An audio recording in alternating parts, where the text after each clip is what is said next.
जय श्री श्याम। दोस्तों, आज हम सुनेंगे उस महाबली वीर की कथा जिसने अपना सर्वस्व धर्म के लिए समर्पित कर दिया। वो योद्धा जिसे दुनिया आज खाटू श्याम बाबा के नाम से जानती है, महाभारत का अनसुना नायक बर्बरीक। जन्म और वीरता। महाभारत के महावीर भीम और नाग कन्या मौरवी के पुत्र बर्बरीक बचपन से ही अद्भुत पराक्रमी थे। उनकी आंखों में साहस और हृदय में करुणा थी।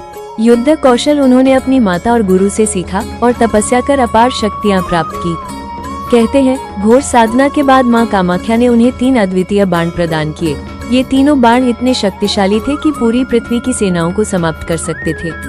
पहला बाण लक्ष्य चिन्हित करता, दूसरा बाण शत्रु का नाश करता और तीसरा पलक झपकते ही पूरी सेना समाप्त कर सकता था।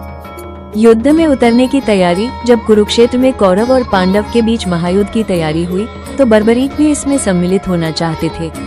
अपनी माता से आशीर्वाद लेने गए तो माता ने एक गंभीर वचन लिया, बेटा तुम हमेशा हारने वाले पक्ष का साथ दोगे। बर्बरीक ने बिना संकोच यह वचन दे दिया। श्री कृष्ण से भेंट और परीक्षा। युद्धभूमि की ओर बढ़ते समय उनकी मुलाकात एक ब्राह्मण के वेश में श्री कृष्ण से हुई। श्री कृष्ण ने उनकी वीरता पर संदेह जताया और पूछा, केवल 3 बाणों से तुम युद्ध कैसे जीत सकते हो? बर्बरीक मुस्कुराए और कहा, मेरे एक बाण से पूरी शत्रु सेना का नाश हो सकता है। कृष्ण ने उनकी परीक्षा ली। पीपल के पेड़ की सभी पत्तियों को निशाना बनाने का आदेश दिया। कृष्ण ने गुपचुप एक पत्ता अपने पैर के नीचे छुपा लिया। बर्बरीक ने बाण छोड़ा और वो बाण सारे पत्तों को चिन्हित करने के बाद सीधे कृष्ण के पैरों के पास घूमने लगा। कृष्ण ने पूछा, अब ये क्या करेगा? बर्बरीक बोले, यदि आप पैर नहीं हटाते तो यह आपके पैर को भी चिन्हित कर देगा। कृष्ण समझ गए, यह कोई साधारण योद्धा नहीं। नैतिक संकट। कृष्ण ने पूछा, तुम युद्ध में किस पक्ष से लड़ोगे? बर्बरीक ने कहा, जो पक्ष हार रहा होगा मैं उसी का साथ दूंगा। कृष्ण ने तत्काल समझ लिया, अगर ऐसा हुआ तो युद्ध कभी खत्म नहीं होगा और धर्म की विजय असंभव हो जाएगी। शीशदान का महायज्ञ। धर्म रक्षा के लिए कृष्ण ने बर्बरीक से दान में उनका शीश मांगा।